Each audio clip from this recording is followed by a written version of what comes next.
On August 22, 1942, shortly after 11 a.m., the silence over Henderson Field on Guadalcanal was shattered by the roar of airplane engines. Weary Marines looked up from their foxholes to see the source of the noise and shouted in excitement. A formation of 5 long-nosed aircraft circled overhead, each bearing the word Army on its wings. Reinforcements had arrived. The 13,000 Marines stationed on Guadalcanal, often referred to as Cactus, were no longer alone. Pilots from the 67th Fighter Squadron of the Army Air Forces had arrived in their P400 Aircobras to help defend the island from fierce Japanese counterattacks. Though heavily armed and seemingly ideal for the job, the P400s proved ineffective against enemy bombers flying at high altitude.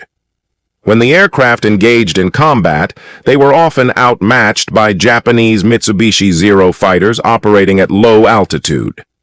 Initially dismissed as nearly useless and even accused of cowardice during airstrikes, the 67th Fighter Squadron soon proved their value. While not well suited for dogfights, the P400s became reliable ground attack aircraft. Marines began to depend on the 67th's fighter bombers to strike enemy troops and fortifications. The aircraft were also effective in attacking Japanese supply barges. The 67th flew as many as 5 missions a day, playing a critical role in the American victory on Guadalcanal. Their story of perseverance began well before they reached Henderson Field. In the weeks following the attack on Pearl Harbor, it became apparent just how unprepared the U.S. was for war. Japanese forces quickly overwhelmed American outposts throughout the Pacific. In early 1942, U.S. leaders scrambled to establish a defensive line stretching from Hawaii to Australia and New Zealand. Key islands along this route, including Fiji, Samoa, and New Caledonia, needed to be secured before the Japanese could occupy them. In January 1942, American soldiers, Marines, and airmen, including the 67th Pursuit Squadron, nicknamed the Fighting Cocks, set sail for the South Pacific. The unit, based at Harding Army Airfield in Baton Rouge, Louisiana, was understrength and equipped with outdated P-35 aircraft. When orders came for deployment overseas, the squadron had only half its required pilots, most fresh from flight school. Still, it was led by 2 capable lieutenants, Dale D.D. Brannan from Ohio, whose tall frame nearly disqualified him from flying, and John A. Thompson from Oregon, a skilled and fearless aviator. The unit departed Brooklyn on January 23, 1942, aboard the converted passenger liner Thomas A. Barry. Conditions on the ship were difficult, overcrowded, hot, and with limited fresh water. After 5 grueling weeks at sea, the squadron arrived in Australia before being redirected to New Caledonia, where they arrived on March 5th. The next day, 2 ships transported the squadron and its crated aircraft to the port of Noumea. As the crates were unloaded, it became clear that the squadron would be flying 45 P400 fighters and 2 P39s, both built by Bell Aircraft Corporation. Most of the pilots had never seen these aircraft before. The P400, originally intended for the British Royal Air Force, had been rejected due to its poor high-altitude performance. The U.S. Army Air Forces repurposed them for use against Japan. The P400 featured a 1,150 horsepower engine mounted behind the pilot, a 20mm cannon in the nose, and an array of machine guns. It could also carry a 500-pound bomb. However, the aircraft had notable shortcomings. Its lack of a supercharger made it ineffective at high altitudes, and the British oxygen systems on board were incompatible with American equipment. No manuals were provided for assembly.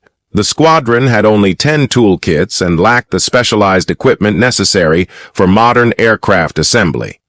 Transporting the crated planes from the docks to the nearest airfield, 35 kilometers away at Tontuta, was the first major challenge. Using leased trucks, work crews moved the 10,000-pound containers over unpaved roads, completing the job within a week. Assembly began with makeshift rigs and limited supplies.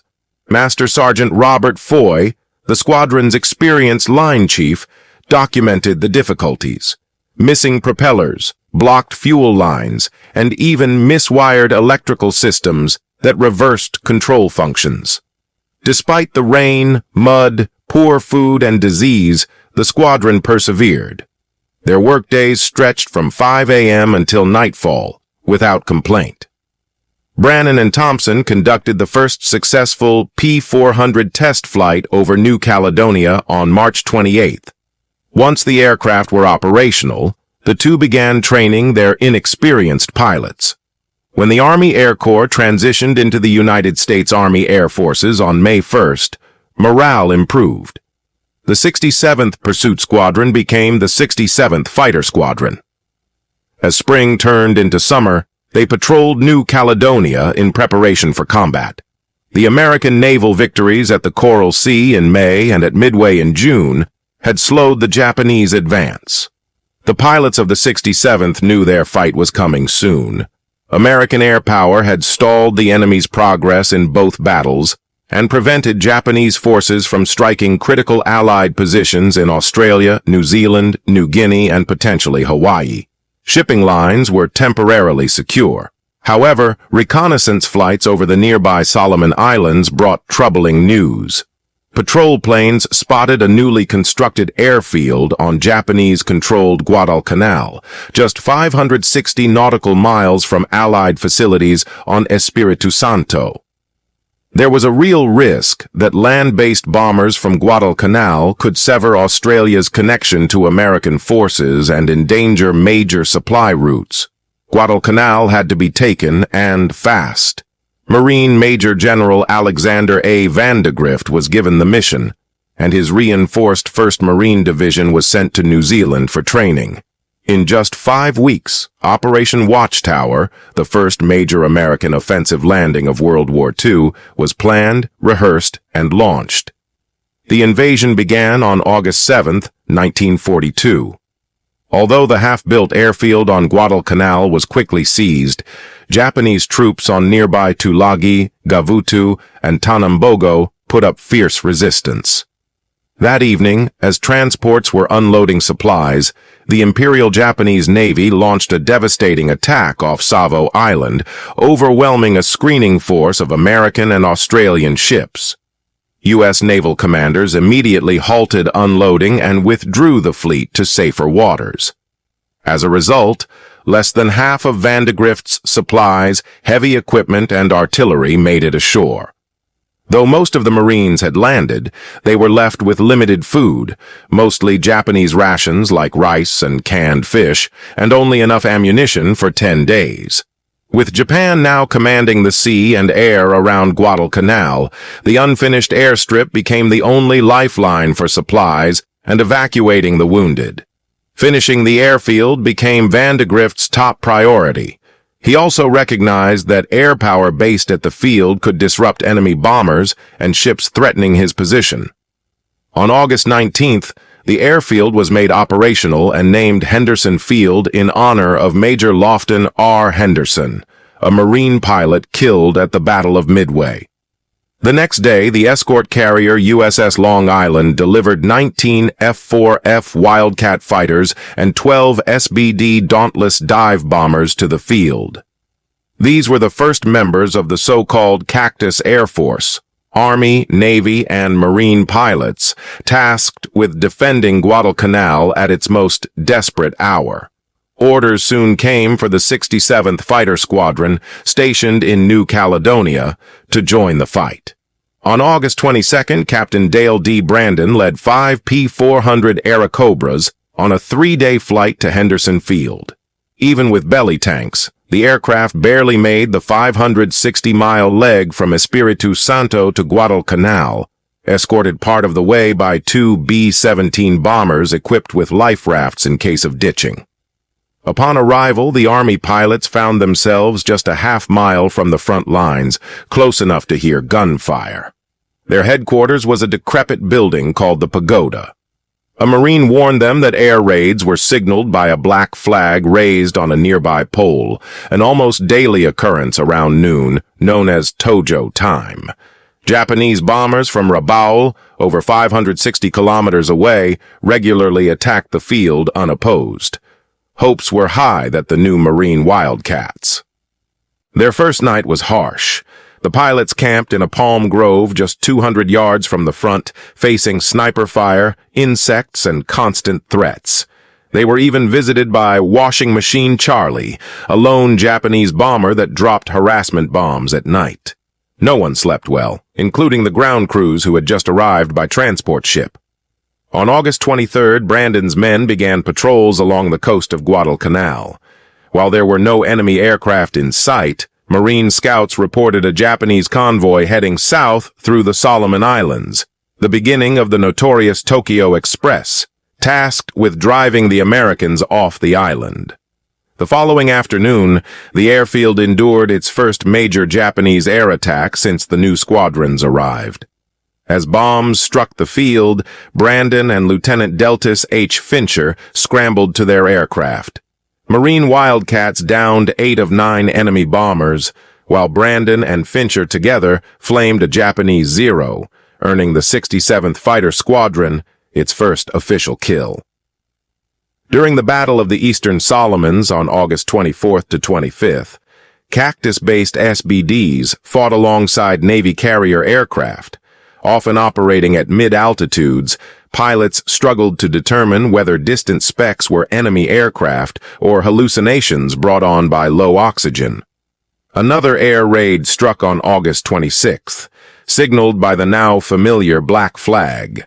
4 of Brandon's Aircobras flew low beneath the action, while 12 Wildcats engaged the enemy above. Upon returning, they found the fuel dump ablaze and the airfield pocked with bomb craters. The next day, 9 more P400s arrived from New Caledonia, flown by Captain John Thompson. Despite landing during an air raid, ground crews quickly refueled the aircraft. The squadron now had 14 operational planes, though they had yet to prove themselves in combat. Morale began to slide. On August 29th, 12 P400s failed to intercept a high-altitude Japanese raid. The Marine fighters again handled the threat, downing 8 planes while the Aircobras flew uselessly at their 14,000-foot ceiling. On August 30th, 11 Aircobras took off to intercept an incoming formation of dive bombers. It turned into a disaster. 20 enemy Zeros tore through the American formation, destroying 4 P400s and damaging 2 others. Despite being shot, Captain Thompson managed to down a Zero and land his bullet-riddled aircraft. In just 3 days, the squadron went from 14 planes to only 3. Thanks to creative mechanics and patchwork repairs, the remaining aircraft were no longer used for air-to-air missions. Instead, they were relegated to reconnaissance flights, launched anytime the black flag flew. The pilots jokingly called these missions fleeing. Although brave, the squadron felt increasingly demoralized. Brandon admitted, "We thought we were a fighter outfit, but you were done if you got into combat with a Zero." Vandegrift, deeply disappointed in the Aircobra's performance, requested that no more be sent to Guadalcanal. He recorded in his diary that the P400 was virtually useless at altitude. Still, even their ineffectiveness served a purpose, freeing up better planes for more critical roles. In September, the 67th received a new mission and a new home. With Henderson Field growing congested, engineers built a second strip 1 mile east, known as Fighter 1, or simply the cow pasture. On September 2nd, the Aircobras resumed flights from the new base, continuing their mission under the ever-present shadow of Japanese air raids. At first light on their first mission after receiving a promotion, Major D.D. Brandon led 4 aircraft, each carrying a 500-pound bomb to strike Japanese barges near Tasimboko. After releasing their bombs, the P400s circled back to target Japanese troops on shore. One pilot claimed that the red X seen on the sea was caused by their gunfire. 2 hours later, the Aircobras launched a second sortie over the same area, having returned to the cow pasture airstrip for fuel and ammunition. This pattern became routine, with the squadron flying attack missions from sunrise to sunset. The group earned the nickname Jagdstaffel, a mispronounced version of the German term for a fighter squadron. The 67th targeted the Tokyo Express using as many aircraft as the tireless ground crews could keep airworthy, often flying up to 5 missions a day. When barge hunting proved unproductive, they shifted focus to low-level strikes on Japanese troop concentrations and supply depots, directly aiding the Marines on the ground. These close air support missions were dangerous and far from glamorous, but gave the unit a renewed sense of purpose. As September began, Japanese forces mounted a strong effort to retake Guadalcanal. Nightly naval bombardments rained down, while transports delivered thousands of troops. Fires broke out across the airfield, and troops huddled in foxholes under the onslaught. The signs all pointed to a major counterattack. In the meantime, the squadron struggled to survive on the unforgiving island. Disease, poor nutrition, and harsh conditions wore down the men. Typhus spread through the rats, malaria through relentless mosquitoes, and the limited diet of canned sardines and cold rice led to chronic digestive issues.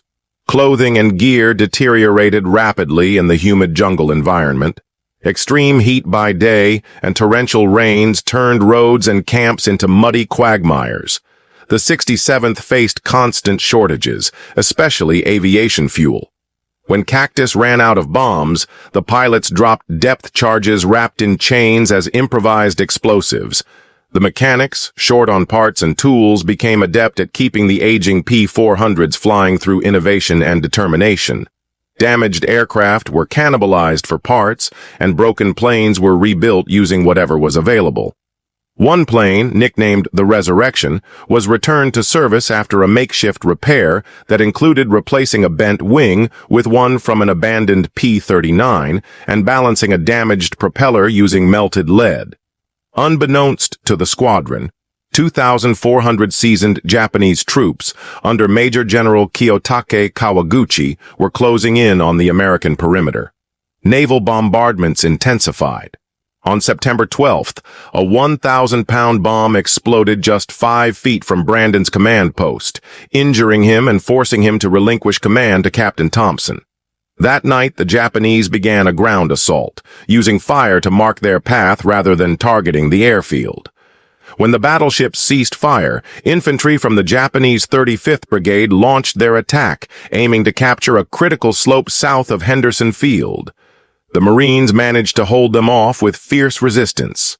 Lieutenant Colonel Merritt, Red Mike Edson, leading the defense, knew more was coming. After midnight on September 13th, the Japanese attacked again. Edson's forces were driven back under pressure, though artillery and mortar fire blunted the advance. The hill, later known as Edsons Ridge, became the focal point of the battle. If the Japanese took it, they would seize control of the airfield and likely the entire island. On September 14th, around 3 a.m., Captain John Thompson was summoned to the pagoda for new orders. A battered Marine officer from Edson's headquarters explained the urgency and sketched a rough map of the ridge. Thompson was told his squadron had to help stop an impending Japanese assault at dawn. Only enough fuel remained for 3 Aircobras. At first light, Thompson and Lieutenants B. Davis and Brian Brown took off, circled the field, and began their low-level attack. They flew directly into the Japanese lines, strafing hundreds of troops preparing to attack. Brown's aircraft took damage, forcing him to glide back to the runway and land without power. Thompson and Davis continued their runs, damaging enemy positions and killing many soldiers. Their desperate airstrike played a pivotal role in halting the Japanese offensive. Edson's Marines regrouped while Japanese forces pulled back into the jungle. Under the ridge, over 600 Japanese soldiers were later found dead. Thompson returned to be greeted by General Vandegrift, who told him, "You won't read about this in the newspapers, but you and your flight just saved Guadalcanal," and offered him a bottle of scotch in gratitude. Davis and Brown received silver stars. Some believed all 3 pilots should have received the Medal of Honor. Fighting on Guadalcanal continued. The Japanese launched 2 more major offensives in October and November. Each time, thousands more troops landed, and battleships bombarded American positions. On October 13th, over 1,400 shells rained down on the perimeter. Despite the pressure, Vandegrift's exhausted Marines, bolstered by new reinforcements, held their ground. Army soldiers arrived that fall, and the Cactus Air Force received new pilots and aircraft, replacing the worn-out P400s with updated models equipped with proper oxygen systems. In the final naval battle for Guadalcanal in November, the 67th flew with Navy and Marine crews to attack the Japanese battleship Hiei, positioned off Savo Island. The Hiei, like Japan's hopes for victory in the Solomons, was ultimately destroyed by bombs, torpedoes, and relentless fire. Though many more battles lay ahead, and stronger aircraft would join the fight toward Tokyo, the 67th Fighter Squadron had earned its place in history. From the earliest days of the campaign, through improvisation, bravery, and resilience, they helped turn the tide in the Pacific despite being outgunned and flying aircraft poorly suited to the task. And so, through grit, ingenuity, and sheer determination, the 67th Fighter Squadron played a crucial role in one of the most pivotal battles of the Pacific War. Their actions at Guadalcanal helped shift the momentum in favor of the Allies, proving that courage and resilience can triumph even under the harshest conditions. If you enjoyed this story of bravery and sacrifice, don't forget to like, subscribe, and join us again for more untold tales from the Second World War, only here on WW2 Stories.